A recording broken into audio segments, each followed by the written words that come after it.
Aquí de la palabra de Dios, mensaje desde Hechos 13, versículo 13 hasta 52, pero un poco, solo 8 versículos ya nos leemos. El título del sermón es El Salvador Supremo y Definitivo. A menudo pasamos por la vida sin ser conscientes de la preciosidad y grandeza de las personas que tenemos cerca. Incluso las parejas que viven juntas durante mucho tiempo no suelen ser conscientes de la preciosidad del otro. Cuando Jesús estaba en la tierra, los aldeanos que vivían cerca de él solo le entiendan como el hijo de un carpintero. Incluso vemos que sus hermanos le trataban de forma insignificante. Como creyentes en Jesús, a menudo no nos damos cuenta de su grandeza. El pasaje de hoy pertenece al sermón del apóstol Pablo en Antioquía de Pisidia. Bernabé y Pablo han dejado isla Chipre y viajado a Perga, en lo que hoy es Turquía, y llegan a Antioquía de Pisidia. Aquí el primer viaje misionero de Pablo. Sí, aquí Chipre. Primeramente Antioquía, ¿ya? Es Antioquía en Siria, diferente, ¿ya? Después en Chipre, Pavos, ellos salieron, Pavos y a Perge. Perge es en Turquía, ¿ya? Después allá, arriba, Antioquía de Pisidia. Primero van a una sinagoga judía para adorar a Dios. Un servicio de sinagoga suele comenzar con una lectura de la ley, seguida de una pequeña lectura de los profetas. Y luego el jefe de la sinagoga, como algo, el hermano Jairo, jefe de sinagoga, da un sermón. Y si hay un buen hombre en la congregación, le pedirá que predique. No sabemos si fue porque Pablo estaba vestido como un fariseo piadoso o porque fue a la iglesia, a la sinagoga temprano y se presentó. Pero el jefe de la sinagoga le pidió a Pablo que predicará. En ese sermón, Pablo está presentando a Jesús. Creo que esto es algo que nosotros como creyentes necesitamos oír de nuevo. El apóstol Pablo habla primero del Salvador. Explica que Dios es tan amoroso y misericordioso que cuando su pueblo clama por ayuda, no lo rechaza, sino que lo salva. En los versículos 17 hasta 22 describe cómo Dios salvó a los israelitas a través de Moisés, cuando clamaron a él, como esclavos en Egipto. También como los salvó a través de jueces cuando clamaron por ayuda, cuando estaban siendo perseguidos por los nativos en Canaán. Y cómo los salvó, levantando al rey Saúl y luego al rey David cuando pidieron un rey. Luego en el versículo 23 nos dice que Dios dio al Salvador definitivo o supremo, Jesús, a través de los descendientes de David. Cuando hablamos del hecho de que Jesús se convirtió en el Salvador de nuestra humanidad, al perdonar nuestro pecado, muchos de nosotros reaccionamos diciendo, ya lo sé, Él es Salvador. Pero queremos preguntarnos, ¿es Jesús realmente el Salvador de nuestra vida? ¿Amén? ¿O no amén? ¿Es Jesús realmente el Salvador de mi vida? Amén. Cuando somos jóvenes, decimos, puedo hacer cualquier cosa. Pero a medida que nos hacemos mayores, nos damos cuenta de que nuestras capacidades tienen límites. La mayoría de los conflictos de nuestra vida se deben a que intento ser mi propio Salvador. Intento tener el control y solucionarlo todo y es difícil. ¿Por qué? No funciona. Solo hay un Salvador definitivo que puede ayudarme de verdad y es ¿quién? Jesús.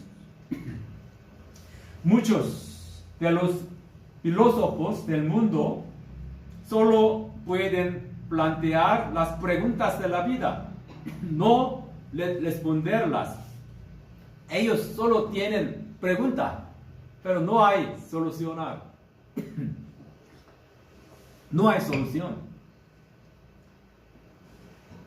Pero en Juan 14:6, Jesús proclama, leamos juntos. Yo soy el camino, la verdad y la vida. Nadie llega al Padre sino por mí. Para saborear la verdad y la vida verdaderas, necesitamos conocer a Jesús. Incluso los malos hábitos que no se rompen, se pueden romper viniendo a Jesús. Si está emocionalmente perturbado y ningún psiquiatra puede arreglarse, Jesús puede recuperarse.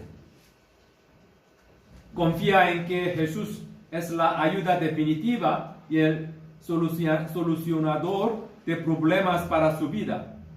Abandonemos todas nuestras expectativas sobre nosotros mismos y sobre el prójimo y miremos a Jesús. Jesús no vino a condenarnos ni a castigarnos, sino a asegurarnos que Él es el Salvador que vino a resolver todos los problemas de nuestra vida. Amén. Amén. Entonces, Jesús, el Salvador definitivo y supremo. En segundo lugar, Jesús venció a la muerte. ¿Cómo sabemos que Jesús es el Salvador definitivo? ¿Qué es lo que más tememos? ¿Qué es lo que más tememos en nuestra vida? Sí. ¿Cuál es nuestro enemigo final? ¿Cuál es el enemigo final? Es la muerte. Y Jesús es el que venció a la muerte y resucitó de entre los muertos. Versículo 30, pero Dios lo levantó de entre los muertos. Romanos 8:2. Leamos juntos aquí. Pues por medio de él, la ley del Espíritu de vida te ha liberado de la ley del pecado y de la muerte. El pecado ya no tiene poder sobre nosotros, porque Jesús ha resucitado.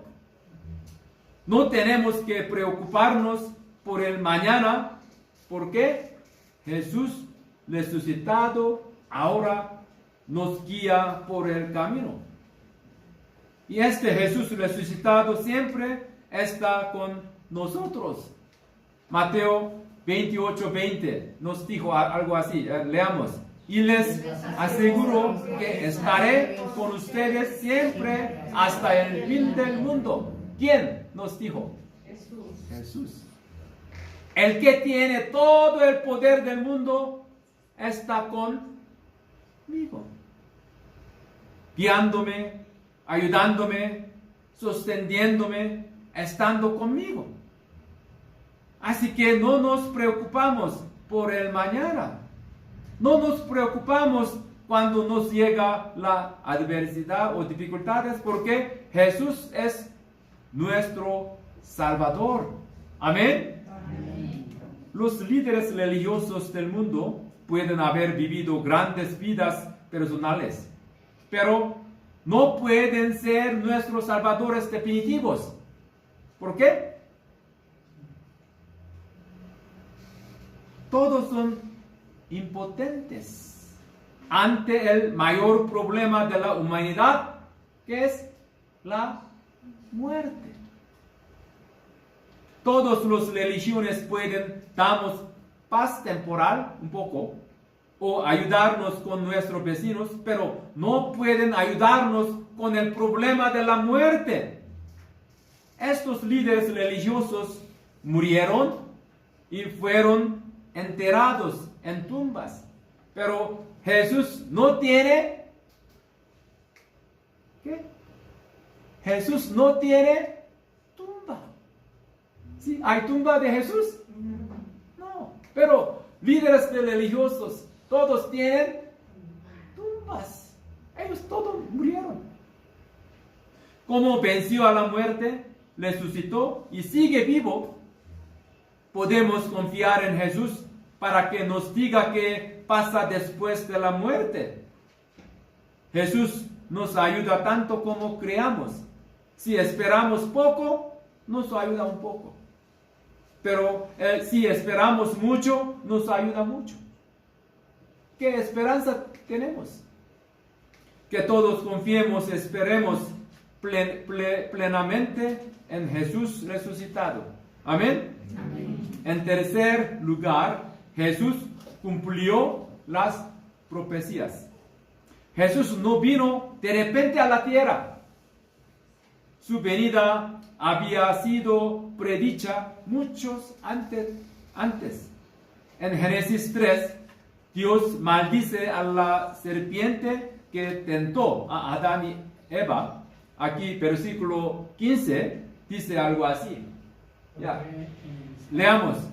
Pondré enemistad entre tú y la mujer, entre tu simiente y la de ella. Su simiente te aplastará la cabeza, pero tú le herirás el talón. Jehová maldijo a la serpiente, algo así. Estaba profetizado desde el principio de la creación del hombre que el diablo heriría el talón de Jesús en la cruz, y que Jesús destruirá a Satanás.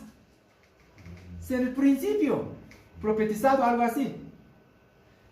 Entonces aquí también en el versículo 33 a 41 del pasaje de hoy, Pablo cita los salmos y los profetas para demostrar que se cumplieron las profecías de que Jesús era el Hijo de Dios, que procedía del linaje de David y que había vencido a la muerte y resucitado de entre los muertos. Queridos hermanos y hermanas, se profetizó alguna vez antes de que una persona naciera, que naciera así, viviría así, moriría así y resucitaría así antes de nacer. No.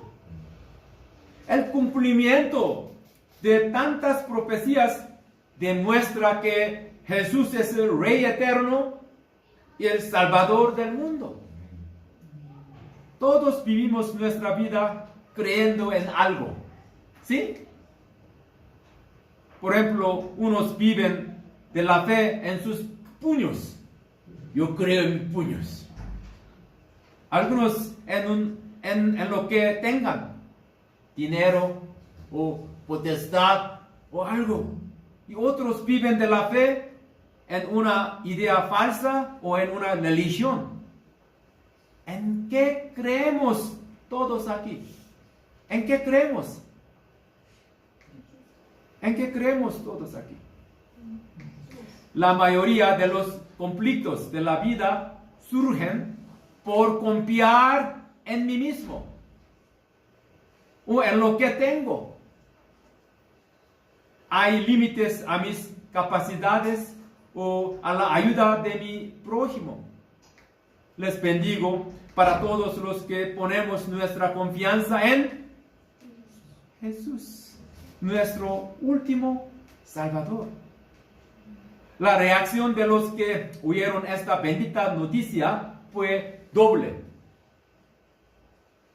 Algunos judíos y gentiles son positivos, pero la mayoría de los judíos reaccionan negativamente.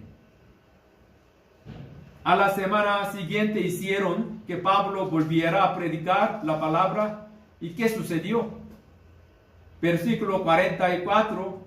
El siguiente sábado, casi toda la ciudad se congregó para oír la palabra del Señor. Casi todo el pueblo de Pisidia, de Antioquía, de Pisidia, se reunió para oír la palabra. Y los gentiles creyeron, alabando a Dios, y fueron llenos de gozo y del Espíritu Santo. Entonces aquí, versículo 48, y leamos.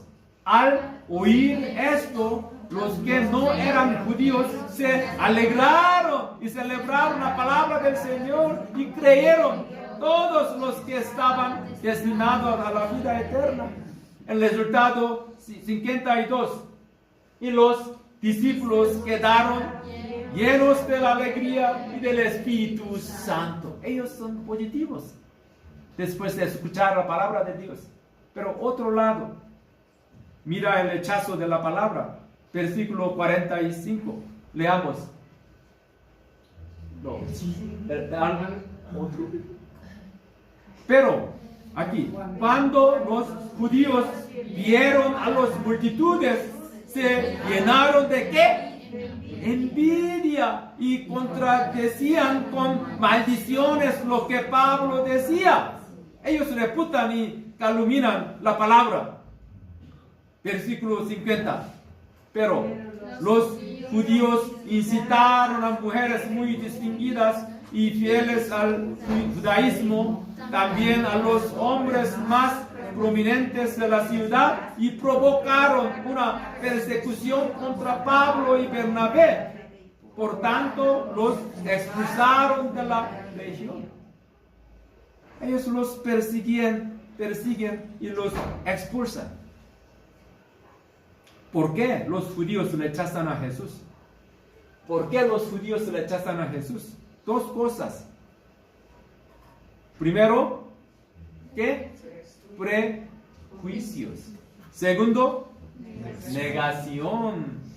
En primer lugar, los judíos tenían los prejuicios de que el Salvador era solo para los israelitas, por lo que no podían aceptar la afirmación de que los gentiles podían salvarse si creían. Esos prejuicios. Segundo, es la negación. Como vemos en el pasaje de hoy, rechazaron a Jesús porque sentían envidia. Sentían envidia al ver a tanta gente que venía a escucharle. Cuando vemos a nuestro alrededor personas que no creen en Jesús, normalmente se debe a estos prejuicios. Piensan que todas las religiones del mundo son iguales, o tienen su propia definición de cómo debe ser Dios, y rechazan a Jesús porque no encaja en esa definición. Prejuicios. La negación es también el resultado de nuestra propia culpa. Es ser herido por alguien que va a la iglesia y no creer en Jesús. Entiendo de dónde vienen, pero no sería injusto si fuera al infierno por culpa de un cristiano de mierda? Qué triste sería si no pudiera ir al cielo porque no pude creer en el verdadero Jesús por culpa de la gente. Entonces, este cristiano muy mal. Por él, no, yo no quiero ir a la iglesia. Qué triste. Estos prejuicios y negación no son solo para incrédulos, sino también tan comunes entre los creyentes.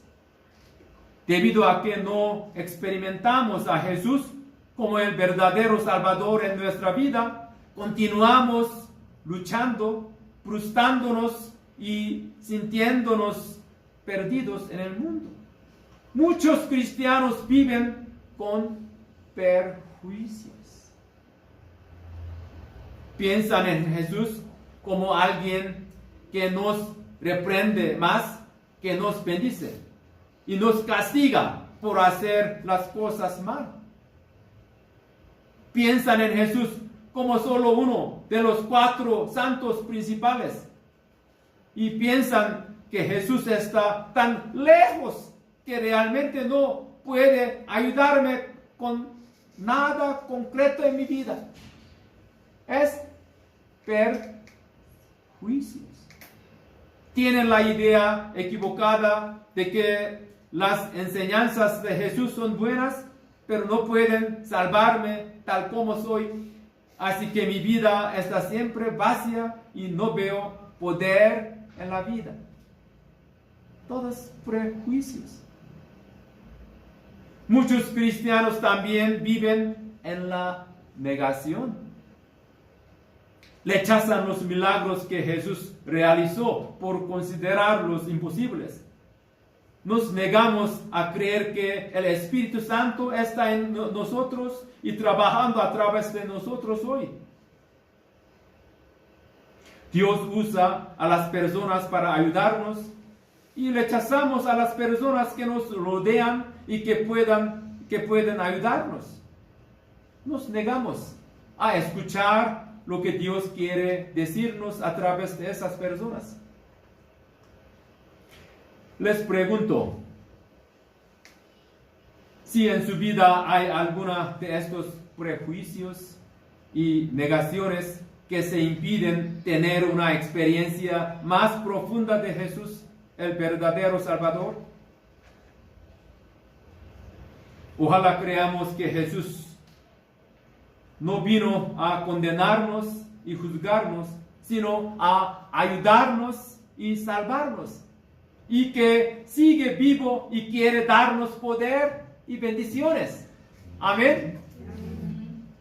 Que les amamos la palabra de Dios hoy. Primero, leamos juntos. ¿Está seguro de que cree que Jesús es el verdadero Salvador? ¿Sí o no? Sí. Levanten su mano. Sí.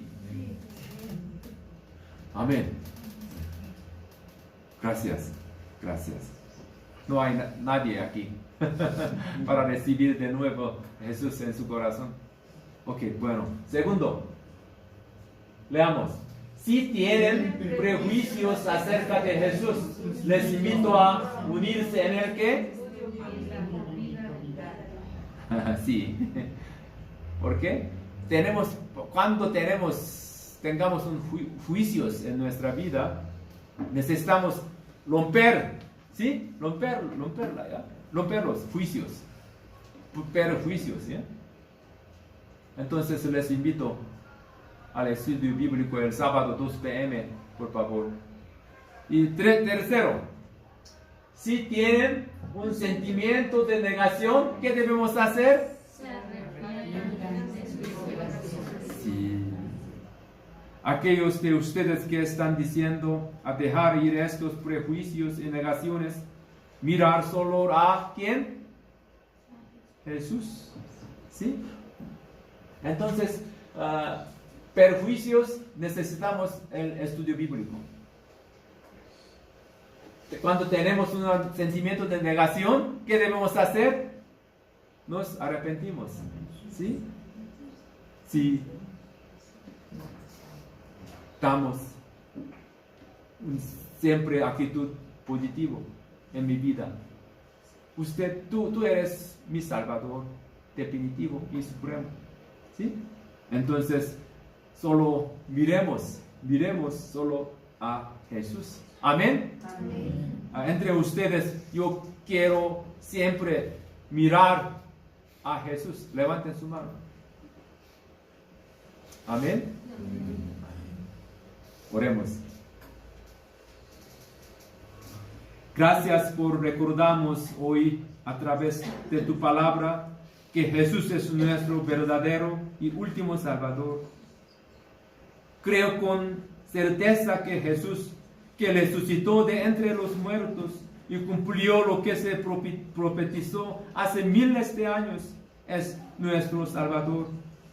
Pero me arrepiento de las formas en las que todavía rechazo a Jesús debido a prejuicios y negaciones en mi vida. Y decido mirar solo a Jesús. Señor, ayúdanos a vivir vidas llenas de alegría y del Espíritu Santo, como hoy los discípulos estaban llenos de alegría y del Espíritu Santo. En el nombre de Jesús, amén. Que la gran gracia de Jesús, el maravilloso amor de Dios y la ayuda del Espíritu Santo estén siempre presentes en las vidas, hogares y trabajos de los miembros de la Iglesia Sarán Amor, que hoy han escuchado la palabra y que desean vivir mirando y confiando solo en ti, Señor. En el nombre de Jesús les bendigo. Amén. Amén. Amén.